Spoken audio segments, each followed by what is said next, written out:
Bwana Yesu asifiwe kanisa. Amina. Bwana ni mwema Wakati wote. Na wakati wote Bwana ni mwema. Basi madam tayari tumekwisha kufungua kwa ombi, na mimi tayari nimekaribishwa kwa ajili ya somo la jioni hii ya leo. Niendelee tu kuwakaribisha kwamba karibuni kwa ajili ya kuwa na mjadala ambao tutakwenda kuchunguza neno la Mungu, na ninaamini kuna jambo utatoka umebarikiwa. Lakini pia nimkaribishe ndugu yangu ambaye ananifuatilia kwa njia ya mtandao ya kwamba jioni hii ya leo tunayo mada kama ambavyo tayari umekwisha kuona katika skrini yako, ambayo tunakwenda kuijadili wote kwa pamoja. Na kama utakuwa na swali ama utakuwa na mchango wowote ama dukuduku lolote, wewe utawasiliana na sisi kupitia namba za mawasiliano ambazo tayari unaziona katika skrini yako hiyo, ili tusikuache mbali. Hii ni sauti ya Waadventista wa Sabato wana matengenezo. Bwana Yesu asifiwe. Amina. Basi kabla sijaendelea zaidi, nitawakaribisheni tena kwa ajili ya ombi. Mimi nitakuwa nikiwa nimepiga magoti, lakini pia wewe utainamisha tu uso wako kwa ajili ya kuonesha ishara ya kunyenyekea, nami nitakuwakilisha kwa njia ya maombi. Basi tuombe. Baba yetu wa mbinguni, tunasema asante kwa nafasi nyingine ambayo umetupatia. Mchana tumejifunza neno lako la uzima, lakini pia jioni hii tumerudi kwa ajili ya kuendelea kula na kunywa kwako. Tafadhali useme nasi. Tumeomba kwa imani kupitia jina la Kristo Yesu Bwana wetu. Amen. Amina. Na somo jioni hii ya leo, ama mada ambayo nakwenda kuiwasilisha mbele zako, iko katika mtindo wa swali. Unaweza ukaamua utachagua. Somo linasema, je, Waadventista wa Sabato ni wana matengenezo? Je, Waadventista wa Sabato ni wana matengenezo? Je, wana matengenezo ni Waadventista wa Sabato? Bwana Yesu asifiwe. Inaeleweka? Kauli hizo si zinaeleweka? Wewe sasa pima katika akili. Kwanza, je, Waadventista wa Sabato ni wana matengenezo? Kama ni ndio ama ni hapana, wewe utajua kule, sawa? Lakini pia swali la pili, je, wana matengenezo ni Waadventista wa Sabato? Haleluya. Nakwenda kuangalia hapo. Kimsingi, mtu yeyote ambaye amechagua kuitwa kwa jina la Waadventista wa Sabato, huyo moja kwa moja ni mwana matengenezo. Japo leo Waadventista wengi ukiwaambia habari za matengenezo wanajawa na ukakasi. Ni hali fulani tu ya kutokujua mambo, lakini kimsingi kila aliye Mwadventista msabato ni mwana matengenezo. Lakini si kila mwana matengenezo ni Mwadventista. Tuko pamoja? Sasa sisi hapa ni wana matengenezo. Sasa swali la kujiuliza, je, ni Waadventista? Maana katika kitabu chake nabii Ellen G. White anasema katika kitabu cha maandiko ya awali, anasema kwamba imani ambayo itawaongoza watu wa Mungu iliyofunuliwa kwake kutoka wakati huo anafunuliwa mpaka katika makao ya Mungu Kristo atakapokuja, ni imani ambayo imefunuliwa Waadventista wa Sabato. Kwa hiyo mtu ambaye ana imani ya Kiadventista, huyo moja kwa moja ni mwana matengenezo, maana Uadventista umetokana na matengenezo ya kuacha baadhi ya mafundisho ukiwemo siku ya Jumapili na mafundisho mengine kuanza kutunza siku ya Sabato. Bwana Yesu asifiwe. Kwa hiyo kila Mwadventista ni mwana matengenezo. Adventista msabato ananisikiliza, anaweza kawa mkurugenzi wa idara ya mawasiliano Lapson Nkoko, ambaye leo ni askofu wa jimbo la West Tanzania. Sasa nitakunukulia mambo kadhaa ambayo yanaonyesha kwamba Waadventista katika kwanza kwao walianza kama wana matengenezo, walikuja na matengenezo yafuatayo. Sikiliza, nitasoma katika ukurasa wake ule wa unakuja katika ukurasa wake ule wa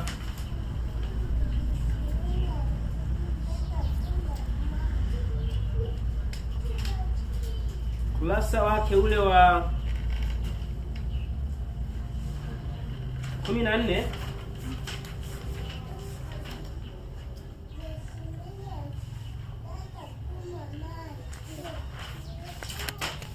Ngoja nifike haraka ili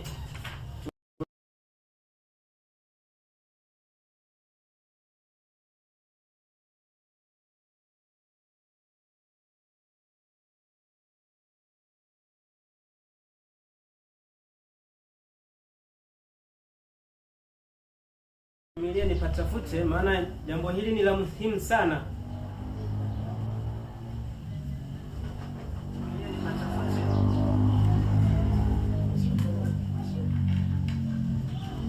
Naam, kurasa wa 30 tembelea pale kama unaweza kawa na uwezekano wa kupata kitabu hiki.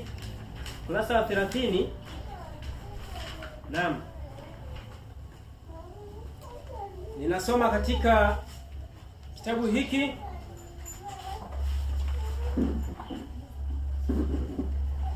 Wewe sikiliza, anasema hivi: mwisho wa sehemu ya pili ya karne ya 19. Mwisho wa sehemu ya pili ya karne ya 19 uliwakuta Waadventista wa Sabato wakijishughulisha na mijadala hai hadharani juu ya masuala mbalimbali ya matengenezo. Mwisho wa sehemu ya pili ya karne ya 19. Karne ya 19 tunaongelea miaka 1850 kuendelea mpaka 1900. Tuko pamoja? Sasa anasema miaka 1850 kuendelea iliwakuta Waadventista wakijishughulisha na mijadala hai hadharani juu ya masuala mbalimbali ya matengenezo. Baadhi ya masuala yaliyoonekana ni mambo mapya au matengenezo katika uwanja wa teolojia katika Ukristo wa wakati ule yaliyoletwa na vuguvugu la Waadventista wa Sabato ni pamoja na haya yafuatayo. Haya lazima Master Guide hawa anayajua. Anasema moja ilikuwa ni utunzaji wa Sabato ya siku ya saba, yaani Jumamosi badala ya Jumapili. Tuko vizuri? Ndio. Mbili ilikuwa ni huduma ya kutawadha miguu wakati wa kusherehekea meza ya Bwana. Watu walikuwa wanashangaa, mambo gani haya? Jumamosi badala ya Jumapili, kutawazana miguu tena.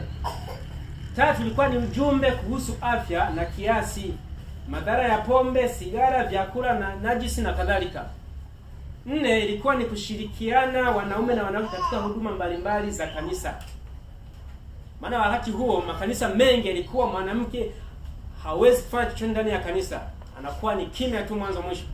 Anapokuja mpaka anapotoka. Sasa Waadventista jambo hilo waliondokana nalo, kwamba mwanamke ana sehemu yake pia, kwa sababu baada ya kuwa Kristo amekufa, na si kwamba baada ya Kristo kuwa amekufa, tangu zamani mwanamke amekuwa na sehemu yake katika nyadhifa na katika huduma za kiimani, isipokuwa amesema kwamba isipokuwa nafasi zile tu ambazo zinahusiana na kuwekwa wakfu, yaani kuwekewa mikono. Hizo habari za jinsia zilizingatiwa. Alikuwa haingii pale. Sasa katika mambo haya Waadventista wanaonekana kuwa wana matengenezo. Lakini mwandishi huyu amesema tu haya, lakini si kweli. Yako mengine mengi kama ambavyo tumesoma katika kitabu kile cha Adventist Review and Sabbath Herald, ambapo tulisema kwamba kama makanisa yasingeacha kuendelea na matengenezo, kama makanisa yangeendelea na matengenezo, vitu hivi vifuatavyo visingebaki mpaka leo, kama makapi, kama masazo ya upapa. Alitaja mambo manne. Moja, kutokufa kwa kawaida. Hili fundisho mpaka leo watu wanaendelea nalo, kwamba mtu anapokufa hafi. Kama ni mtu mwema anaenda mbinguni, kama ni muovu anaenda motoni kupata mateso kidogo, akiombewa. Kuna watakatifu wengine anaweza akatoka akaenda mbinguni akawa mtakatifu. Mbili, ubatizo wa kunyunyiza. Waadventista walipokuja walikuwa wanapinga jambo hili. Tatu, Waadventista waasisi walipokuja walikuwa wanapinga fundisho la Jumapili ambalo hapa amelionyesha pia. Lakini pia nne, Waadventista walipoanza walikuwa wakipinga fundisho la Utatu Mtakatifu. Bwana Yesu asifiwe. Hii ni nukuu kutoka kwenye vyanzo vinavyoaminika vya kanisa la Waadventista wa Sabato. Kama una simu, nenda upakue vitabu katika LNG Estate, waangalie kitabu hiki ambacho kinaitwa Adventist Review and Sabbath Herald ya tarehe 7 mwezi wa pili mwaka 1856, ukurasa wake 148 aya ya 22. Utaambiwa Waadventista wakati wanaanza wao walipinga mambo haya: Utatu Mtakatifu, utakatifu wa Jumapili, kubatiza kwa kunyunyiza, lakini pia walipinga habari ya kutoa kufa kwa kawaida. Lakini pia anaambiwa wao pia walipinga kwamba unapotumia huduma ya meza ya Bwana lazima watu wadhane miguu. Lakini pia walisema kwamba mtu lazima azingatie afya na kiasi. Matumizi ya pombe, sigara na vyakula najisi lazima viachwe. Ndio maana utaona kwamba leo Waadventista ni maarufu kwamba wao hawatumii vyakula najisi. Wakati makanisa mengine yaliyobaki wao wanachambulia, wanasema ni kula chochote, kula kila kitu kimetakaswa. Hayo ni miongoni mwa matengenezo ambayo yalifanywa na kanisa la Waadventista wa Sabato. Ndio maana mwanzo nikasema kila anayejiita Mwadventista Msabato ajue kuanzia leo yeye ni mwana matengenezo. Bwana Yesu asifiwe. Apende asipende, labda akitaka sio mwana matengenezo akatae jina la Waadventista. Maana muasisi wa kanisa la Waadventista aliwatoa watu katika utengenezaji, katika utunzaji wa Jumapili, akaweka katika utunzaji wa Sabato. Hayo ni matengenezo. Aliwaondoa katika kula ovyo, kula kila kitu, akawaleta kula katika utaratibu. Hayo ni matengenezo. Aliwaondoa katika kuabudu Mungu mmoja katika nafsi tatu, akaleta kumwabudu Mungu mmoja mwenye nafsi moja ambaye ni Baba. Bwana Yesu asifiwe. Hayo ndio matengenezo.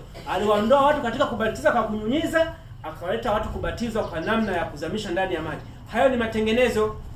Kwa hiyo kwa nini leo tunasema kuna wana matengenezo ambao wameamua kuondoka miongoni mwa makanisa ya Waadventista? Ni kwa sababu zile zile kwamba kanisa la Waadventista limefika mahali limeacha kuendelea na matengenezo, limerudi nyuma. Limerudi katika mafundisho hayo. Ndio maana ukiingia kule utakutana habari ya Mungu wa utatu. Huo ni mfano. Mwalimu asubuhi alifundisha akasema,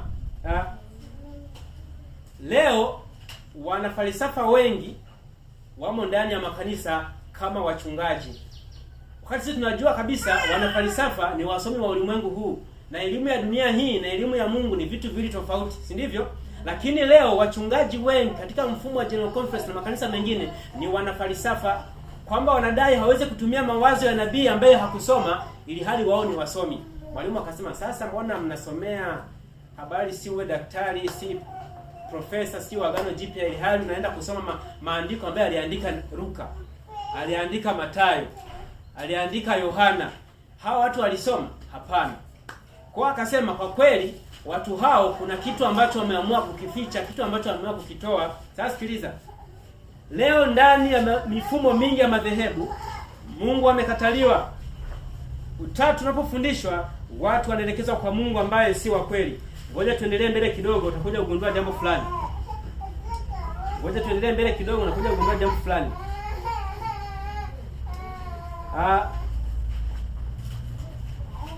Baada ya kuwa kazi ya Waadventista imeanzishwa, nabii tumeambiwa kwamba alionyesha ndoto kwamba shetani asingependezwa na matengenezo ya kweli yaliyoondoa watu katika mafundisho ya uongo na kuwaweka katika mafundisho ya kweli. Hivyo lazima ingembidi atengeneze mazingira ya kuleta mafundisho ambayo yangechukuliwa kama matengenezo mengine mapya, lakini akiwa yanalenga kuwaondoa kwenye misingi ya kweli. Sasa mwalimu aliyosema, mimi nitapita kidogo ili ninukuu kutoka katika kitabu ambacho alipitia wakati ule.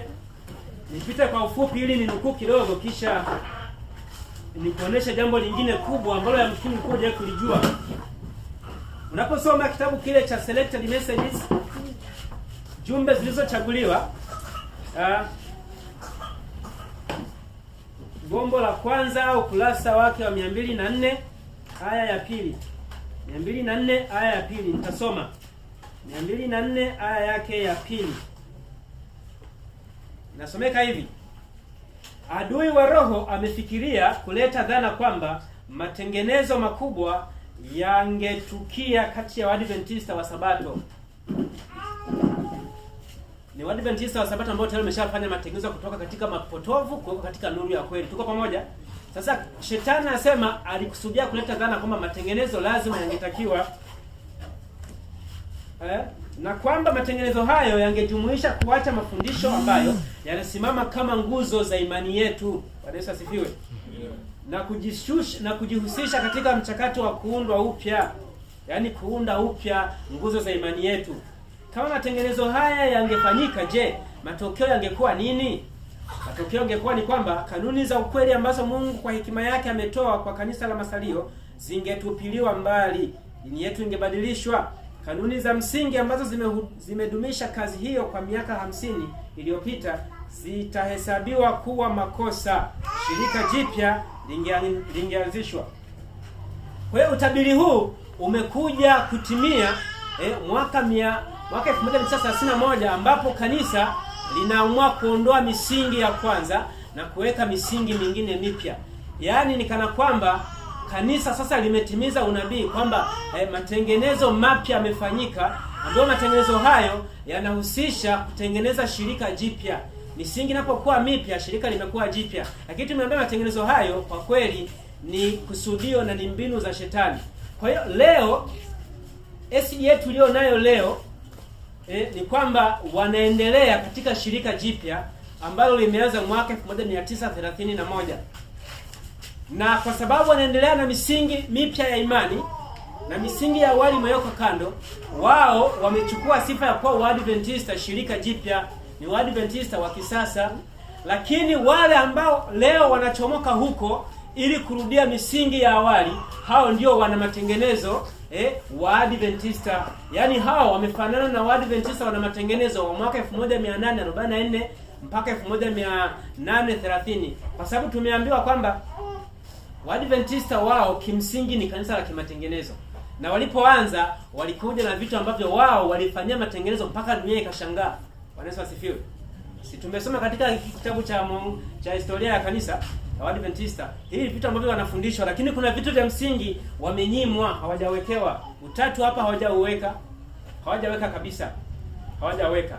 Wanajua wakiweka tayari watakuwa sasa wamefumbua fumbo la imani ambalo Mungu huyo katika utatu anayeabudiwa ni Lucifer mwenyewe. Sasa sikiliza jambo la msingi ambalo yamkini je kulisikia. Unapoendelea kuthibitisha maneno ya nabii kwamba Waadventista wangefanya matengenezo mapya ambayo yanatokana na fikra na juhudi za shetani, sikiliza mwongozo huu pia wa historia ya kanisa la Waadventista wa Sabato. Unayo maneno machache ya kuongezea pale.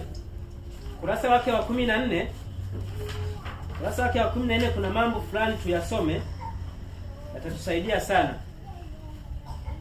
Nasoma kwenye kichwa kimeandikwa jina la kanisa la Waadventista wa Sabato na ufupisho wake.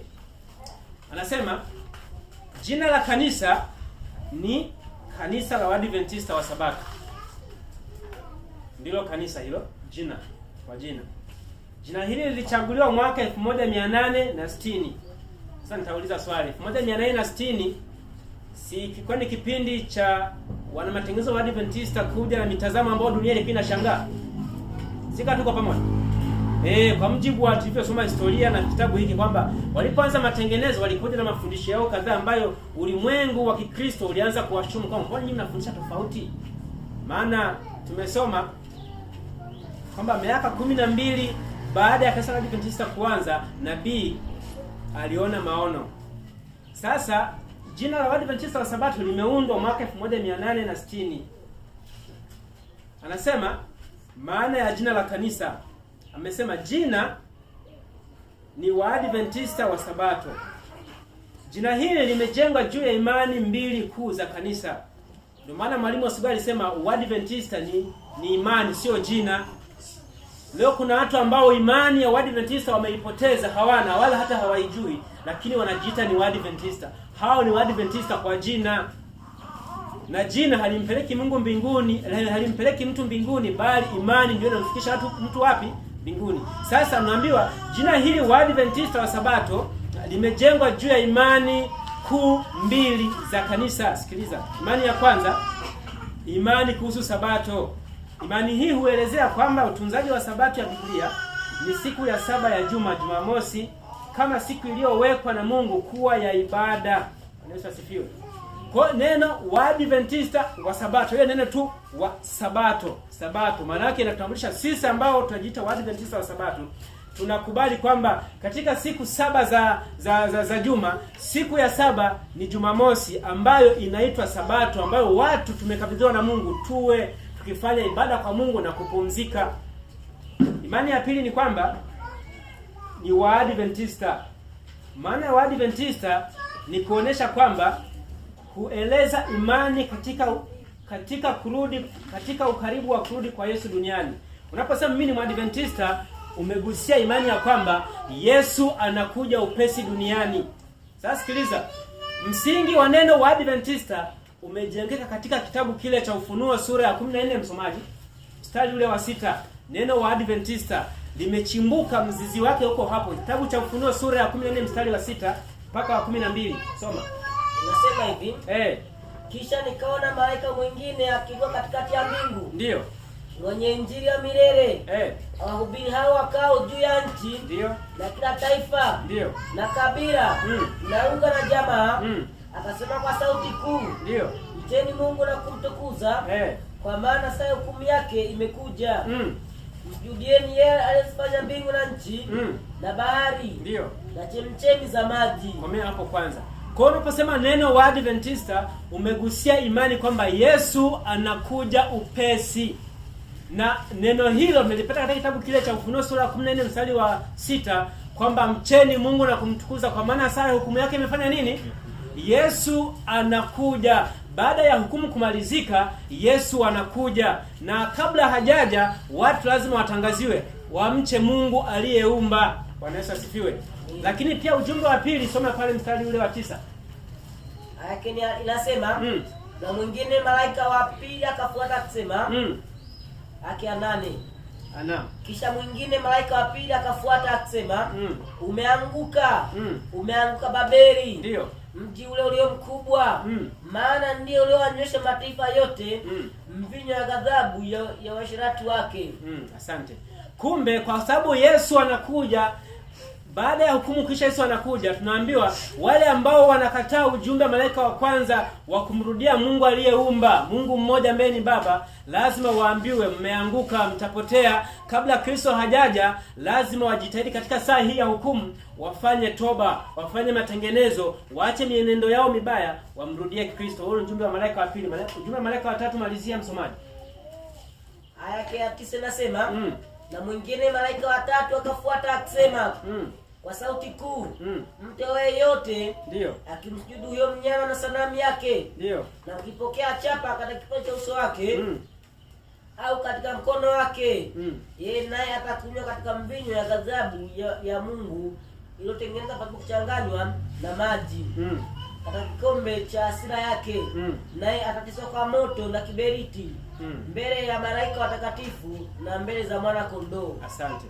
Kumbe ujumbe wa tatu lazima watu waambiwe. Sasa kwa sababu mmeambiwa mtaanguka kama hamtafanya matengenezo, wale ambao mtaendelea kukataa kufanya matengenezo na mkaamua kupokea chapa mamlaka ya mpinga Kristo, ambaye mpinga Kristo yuko mbele, yani anamficha shetani mwenyewe, na shetani mwenyewe akiabudiwa kwa kivuli cha Roho Mtakatifu cha Mungu Roho, Utatu Mtakatifu, ni kwamba wote ambao watakubali kuwa chini ya mamlaka ya upapa kama mnyama, na wote ambao watakubali kuwa chini ya mamlaka ya sanamu ya upapa, yani muungano wa makanisa, wakiwa katika taasisi za dini huko na huko na huko, hao lazima Kristo saa ya hukumu inapokwisha akaja, lazima waangamizwe. Sasa sikiliza. Neno wa Adventista limejengwa katika vifungu hivyo kwamba Yesu anakuja upesi, watu wajitayarishe wafanye matengenezo. Wakati huo neno Sabato linawaambia watu kwamba sisi tunapofanya matengenezo ya kumngoja Kristo anapokuja upesi, lazima tukumbuke siku ya Sabato kama ishara ya watu wa Mungu na huyo Mungu ambaye anamtuma mwanae aje kutuchukua. Bwana Yesu asifiwe. Sasa sikiliza, mwalimu asubuhi akasema tayari Mungu ndani ya kanisa la SDA amekwisha ondolewa. Akatumia vielelezo hivi hapa za mafundisho haya hapa utatu. Kwa unaposoma fungu lile la 6 la Ufunuo 14, mcheni Mungu na kumtukuza, Mungu anataka kurudisha kwamba kwa aliyeumba haikuwa kamati watu watatu kama ambavyo hapa unaona, wala haikuwa mtu mmoja, haikuwa mmoja ambaye ndani yake wako watatu, wala hawakuwa watatu waliokaa shirika, ila nataka akwambie vyote viliungwa kwa mwana wa Mungu kupitia amri ya baba yake, kama vile kitabu cha Kolosai kinasema, Kolosai sura ya 2 mstari wa 15. Lakini pia kama vile kitabu kile cha Waebrania sura ya 1 kinaelezea mstari ule wa 3 kwamba vyote vilifanyika kwa huyo mwana wa Mungu, pasipo huyo hakikufanyika chochote kilichofanyika. Lakini pia kitabu cha Yohana 1 mstari wa 1 hadi wa 3 vinaelezea hivyo. Kumbe Biblia inataka sisi turudi kwa Mungu aliyeumba, lakini aliyeumba kupitia mwanae. Sasa kwa sababu leo tayari ndani ya kanisa la SDA kuna imani kwamba walioumba ni watatu, tayari kule mbinguni hakuna watatu ambao waliumba, wala hakuna watatu. ila kuna Baba na Mwanaye na roho ya Mungu ambayo baada ya kuumba alitupulizia sisi ili tuwe hai kama yeye ambavyo yuko hai. Kwa maana hiyo tayari leo Mungu ndani ya SDA ameondolewa, kama ambavyo kipindi cha Ahabu Mungu aliondolewa, lakini wakabaki na jina la kutunza Sabato. Tuko pamoja? Hiyo ni moja. Ngoja nikuonesha nyingine ambayo ni kali zaidi. Hawajaishia kumuondoa Mungu, lakini pia hata Sabato yenyewe imeondolewa, imekataliwa. Leo unaweza kupita kwenye majengo makubwa ya SDA unakuta vibao Seventh Day Adventist Church kwa kifupisho SDA. Unajua kama kanisa la Adventist. Lakini kimsingi hata hilo jina lenyewe tayari wameshalikataa. Ni wewe tu ambaye hujui, ambaye ni mwananchi tu wa kawaida, mshiriki tu, wewe huwezi kujua. Lakini kwa mtu ambaye anafuatilia na kusoma anajua kabisa uongozi wako kuanzia ngazi za juu, General Conference mpaka conference hiyo ambayo wewe upo, tayari jina hili linaendelea tu, ni kwa kuforce. Hawajapata namna ya kuliondoa katika akili za washiriki, lakini katika vitabu vyao jina hilo halipo, walishalikataa. Nitakuonesha ushahidi katika kitabu hiki cha historia ya kanisa la Adventista wa Sabato. Huyu mkurugenzi wa mawasiliano, wakati huo ikiwa ni mission ya Tanzania, Union Mission ya Tanzania, kuna mambo ameyaweka wazi tu juu ya msimamo wa kanisa la Adventista wa Sabato hawa wa leo. Baada ya kuwa tumeona kwamba maana ya jina la kanisa ni Waadventista wa Sabato, Sabato ikimaanisha kwamba ni siku ya saba Jumamosi, Waadventista ikimaanisha kwamba Yesu anakuja upesi. Sasa kuna kipengele kingine anasema jina la kanisa lisifichwe. Hatupaswi kuficha ukweli kuwa sisi ni Waadventista wa Sabato. Ukweli waweza kuaibishwa na sisi kwa matendo yetu kama hayatapatana na kanuni zake safi. Lakini kama hatupasi kuonea haya ukweli. Unapokuwa na nafasi, kiri imani yako kwamba mimi ni Mwadventista. Mtu yeyote anapokuuliza, mpatie sababu ya tumaini lililo ndani yako na unyenyekevu wa kichwa. Sasa sikiliza. Hapa kuna kipengele amesema namna ya kuandika jina la kanisa letu ni kanisa la Waadventista wa Sabato. Unapoandika Waadventista wa Sabato, zingatia kuweka nafasi kati ya neno Waadventista na neno Sabato. Maana yake neno Sabato usiliunganishe na neno wa. Tunaelewana? Yaani sisi ni Waadventista wa Sabato. Si kana kwamba useme sisi ni Waadventista wa Sabato. Si kana naeleweka nikisema hivi. Yaani Waadventista hii wa inakutambulisha katika siku gani unayofanya ibada. Sisi ni Waadventista wa Sabato, ndio maana kabla ya Waadventista wa Sabato walikuweko Waadventista wa Jumapili. Tuko vizuri? Kwa namna ya kuandika jina hili wanasema andika sisi ni Waadventista wa Sabato, yaani Waadventista wa Jumamosi. Imeeleweka hiyo? Haya, sikiliza sasa. Kwa hiyo katika wingi unaweza kusema kwamba sisi ni Waadventista wa Sabato, katika umoja unaweza kusema mimi ni Mwadventista wa Sabato. Namna sasa ya kuandika kifupi,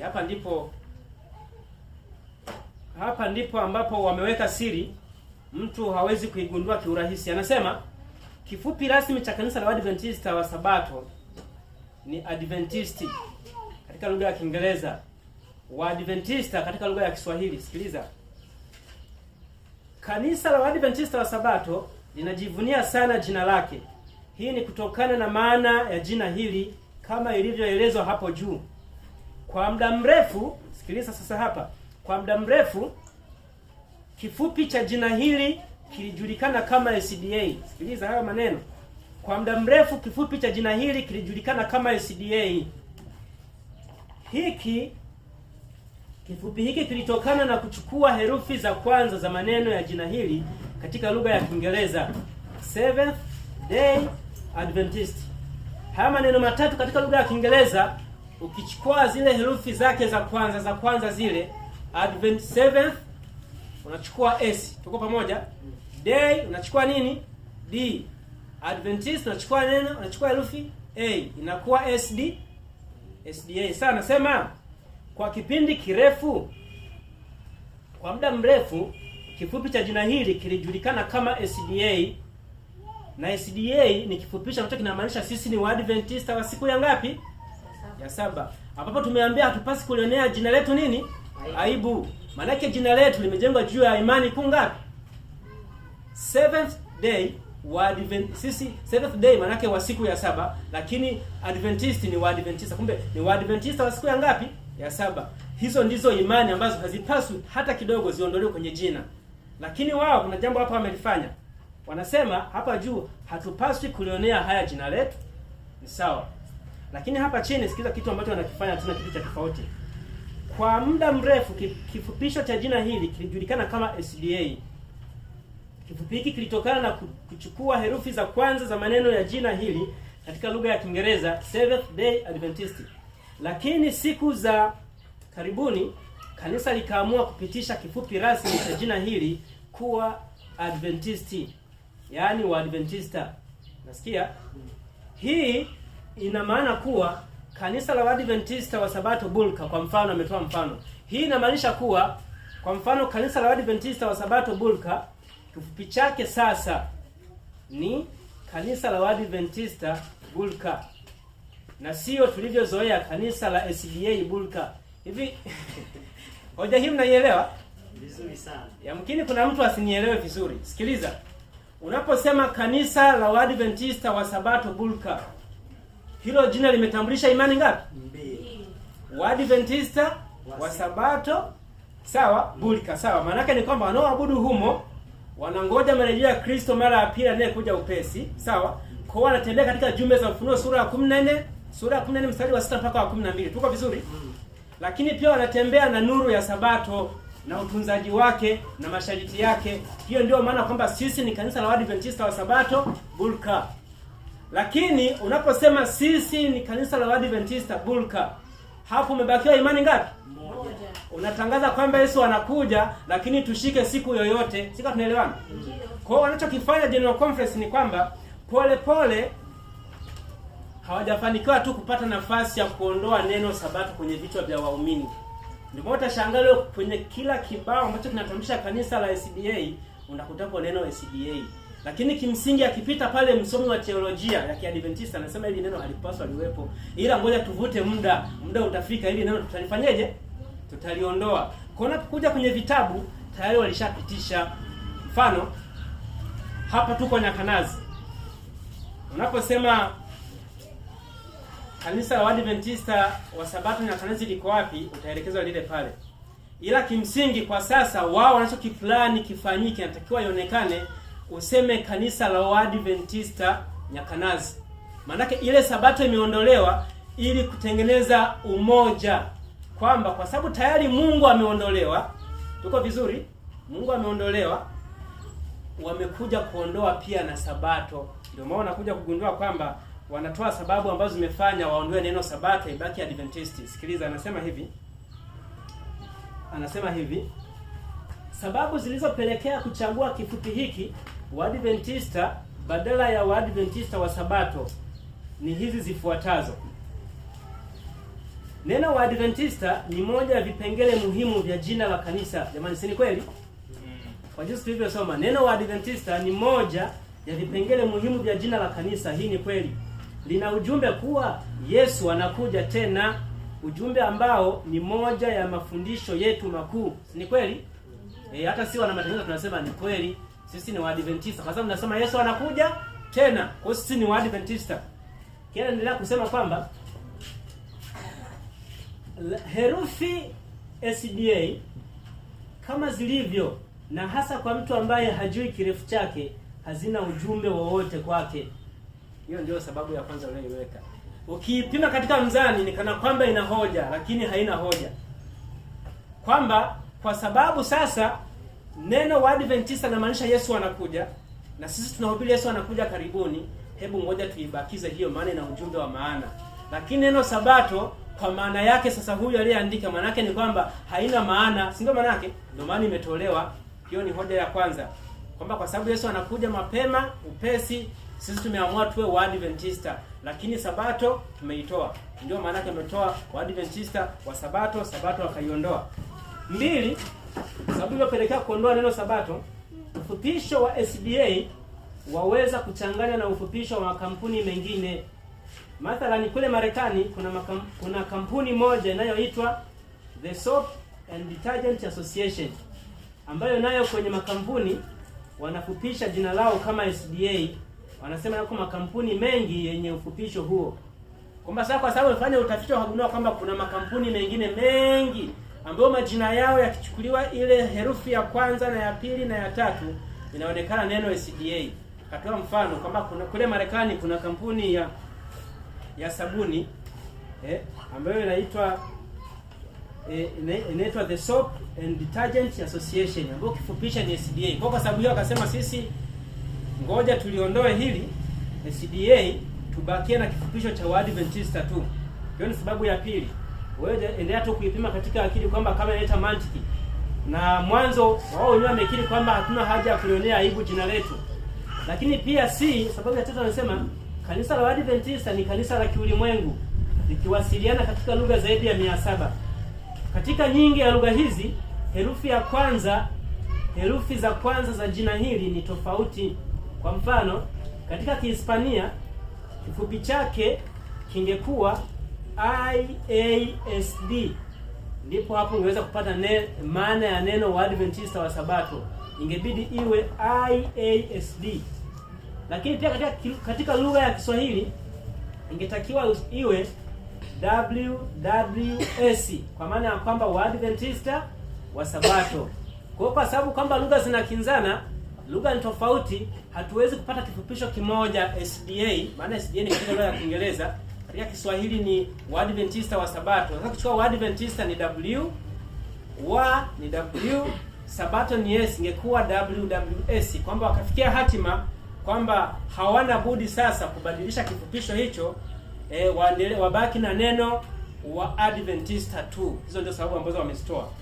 Lakini sasa ukifikiria kama katika lugha ya Kiswahili Waadventista kifupisho chake ni W, je, katika lugha ya Kiingereza ambapo inabaki neno Adventist kifupisho chake kinakuwa nini? Sisi tuko pamoja? Kama katika lugha ya Kiingereza, lugha ya Kiswahili ukisema Waadventista ukaambia tafuta kifupisho cha herufi ile ya kwanza, utabakiwa na herufi gani? W. Haya, tuachane na Kiswahili. Ukachukua Kiingereza. Neno Waadventista kwa Kiingereza unasemaje? Adventist. Si ndio?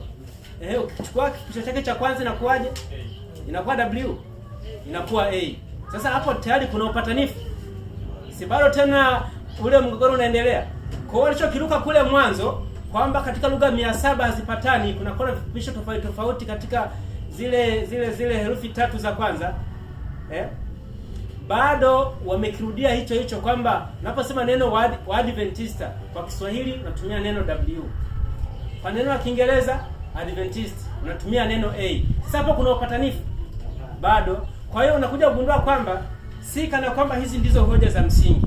Ila hoja yao ya msingi ni kwamba kwa sababu tayari wameingia katika umoja na imani na mafundisho ya kishetani, wanalazimika walianza kumtoa Mungu pembeni. Maana walijua kwa Msabato ni rahisi ukamficha kwamba habari za Mungu, akaendelea kusali lakini Mungu hayupo. Lakini ukimgusa kwa habari ya Sabato itakuwa rahisi kugundua, si ndivyo? Ndio maana hata sasa Wasabato wengi wanaendelea na imani yao hiyo, wakidhani kwamba wako katika kanisa la Mungu, lakini kwa hakika Mungu mwenyewe hayupo, maana tayari wana Utatu Mtakatifu. Pili, hata neno lenyewe Sabato ambalo linawatambulisha kwamba wao wamekubali ishara ya Mungu na wao kama Sabato pia imeshaondolewa. Ila uongozi unasubiri nini kubadilisha? Unasubiri utayari wa akili za watu pole pole. Vitabu vya saikolojia vinaundwa, utasikiliza kina Mbaga wanasema hakuna tofauti ya Jumapili na Jumamosi, maana kote jinsi siku inavyopambazuka jua linatokea mashariki, si ndivyo? Kwa mtu akisikiliza hivyo kwa miaka 2, 3, 4 akitazoea kwamba kumbe hakuna tofauti ya Jumamosi na Jumapili, siku ni siku. Mwaka fulani lesoni 2023 ya Injili ya Marko kama sijakosea, walikuwa wakisisitiza swala fulani la ufufuo wa Yesu Kristo katika Jumapili ya Yesu Kristo alipofufuka. Ngapi mnakumbuka? Kwamba kwa muda mrefu wa Adventista tumesita sana katika kuonesha ushirikiano wetu na wenzetu katika kusherehekea na kuadhimisha siku ya ufufuo wa Yesu Kristo. Ile asubuhi huwa mtu anaamka tu na kurupuka na kuondoka, hakumbuki kwamba Kristo muda huo ndipo alifufuka. wanauliza swali, je, sisi kufufuka kwa Kristo hakutufaidi neno? Tunasema tunafaidika kwa sababu asingefufuka tusingehubiri Injili. Asingefufuka kama tukifa tuweze kufufuka tena. Kwa hiyo tunasema tunakumbuka na tunafurahi. Kwa akasema kama sasa tunafurahi na tunajali, tunathamini uwepo wa kufufuka kwake, ingetakiwa sasa hebu tuanze polepole kufanya mazoezi ya kuanza angalau kuienzi, kuiheshimu Injili ile. Siku yetu tulikutana na maswali mengi kama walimu wa lesoni, na mimi nilikuwa mwalimu wa lesoni, kwa hiyo nilipambana na maswali mengi, lakini tu basi nilijitahidi kuyajibu kwa namna ambayo ni ya kuunganisha ili watu tu walizike. Lakini kimsingi ilikuwa ni hali ngumu. Mtu mmoja alisema, sasa mbona ni kana kwamba la sisi tunapanga kwanza kusherehekea siku ya Jumapili kufuka kwa Yesu Kristo? Jibu, hapana. Mbona amesema hivi? Iwapo unaweza kutafuta majibu ya kujazilizia tu minufu, lakini kimsingi hoja inakuwa imekushika. Bwana Yesu asifiwe. Kwa asubuhi tupojifunza kwamba Mungu ameondolewa, jioni hii leo tunakuja kumalizia kwamba si Mungu tu aliyeondolewa na sabato yake imeshaondolewa, ila taratibu anasubiri tu muda utimie ili watu wazoee katika akili zao mambo yao vizuri. Ndio maana ukisoma kitabu cha nabii anasema mpaka sheria ya Jumapili itakapotangazwa, makanisa ya SDA hayatafungiwa huduma ya kusali, wataendelea na ibada, lakini kwa hakika watafanya katika siku ya ngapi? Ya kwanza ya juma. Sasa itawezekanaje jambo hilo? Ni kwamba pole kuanzia sasa jitihada zinaendelea pole chini kwa chini, watu kuwabadilisha.